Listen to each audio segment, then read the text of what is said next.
ನಿರೀಕ್ಷೆ ಇರಲಿಲ್ಲ.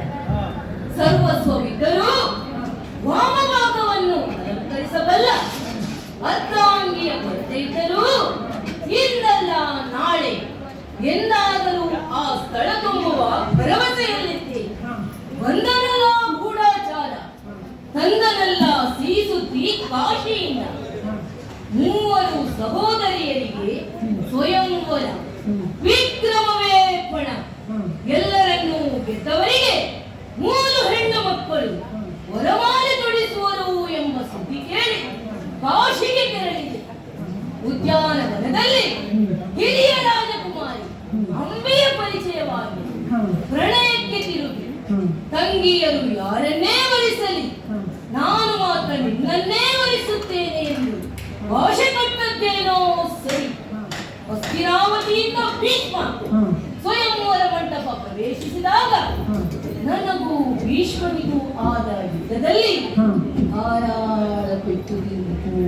ಎಡಗಾಲಲ್ಲಿ ಒಲಿದು ನನ್ನ ಎದುರೇ ಅಂಬೆಯನ್ನು ರಥದಲ್ಲಿ ಕುಳ್ಳಿರಿಸಿದ. ನನ್ನ ಅಂತಹ ಹೀನ ಸ್ಥಿತಿಯನ್ನು ಕಂಡು ಮೂಕ ವಿಸ್ಮಿತಳಾದಳೆ ಅಂಬೆ. ಇಲ್ಲ ಇಲ್ಲ, ನನ್ನ ಕಡೆ ದೈನ್ಯತೆಯ ನೋಟ ಕೂಡ ಬೀರಲಿಲ್ಲ. ನಾನು ಸಾಲ್ವನಲ್ಲಿ ಮಾರು ಹೋಗಿದ್ದೇನೆ ಎಂದು ಭೀಷ್ಮನಲ್ಲಿ ಅಥವಾ ಕಂದನಲ್ಲಿ ಸೂಚಿಸಬಹುದಿತ್ತು. ಪ್ರಾಯಶಃ ಸೂಚಿಸಲಿಲ್ಲ.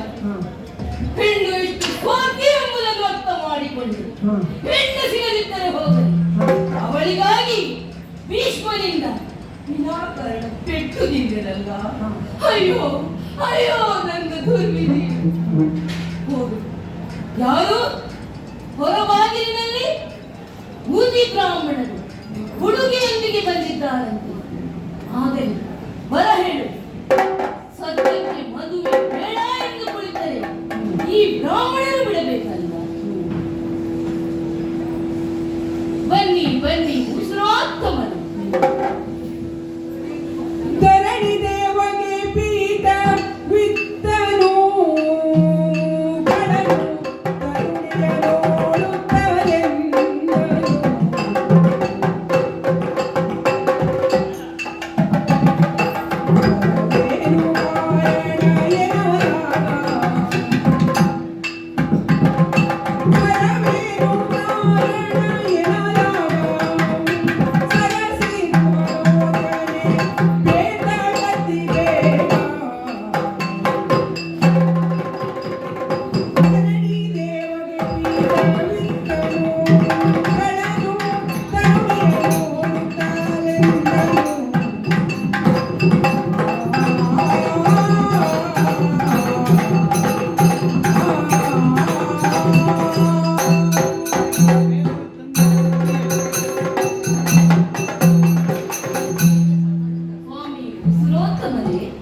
ನಿಮ್ಮ ಪಾದಾರವಿಂದಗಳಿಗೆ ವಂದಿಸಿಕೊಂಡಿದ್ದೇನೆ. ಶುಭವಾಗಲಿ. ತಾವು ಆಸನ ಸ್ವೀಕರಿಸಿ. ಮಾರ್ಗಾಯಾಸ ಪರಿಹಾರಕ್ಕಾಗಿ ಹಾಲು, ಹಣ್ಣು, ಹಂಪಲುಗಳು ಸಿದ್ಧವಿದೆ, ಸ್ವೀಕರಿಸಿ. ಅಂದ ಹಾಗೆ ಇವಳು ಬೆನ್ನು ಬೆಳೆದ ಭೂತ. ಯಾಕೆ ಬಂದೆ? ಸ್ವಯಂವರ ಮಂಟಪದಲ್ಲಿ ನನಗೆ ನೀಡಿದ ಗೌರವ ಸಾಲದೆಂಬಂತೆ ಇಲ್ಲಿಯೂ ಕೊಡಲು ಬಂದೆಯಾ? ಏನು ಜನ ಅದೇ ಅಲ್ಲ ಬದಲಾಗಿದೆಯಾ? ಜನ ಅದೇ, ಮುಕ್ಕಿದ ಪ್ರೀತಿ, ಹುಸಿ ಮುನಿಸು.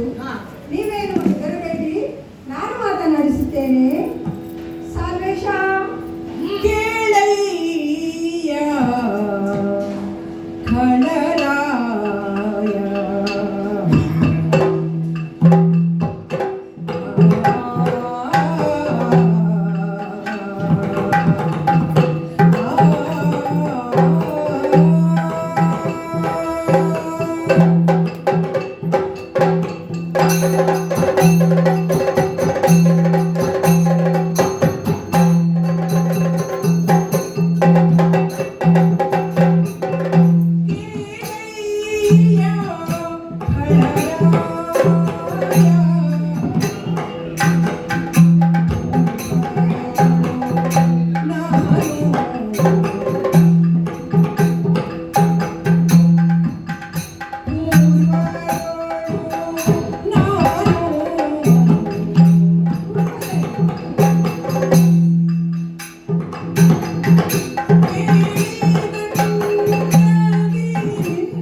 ತಂದಿರಿ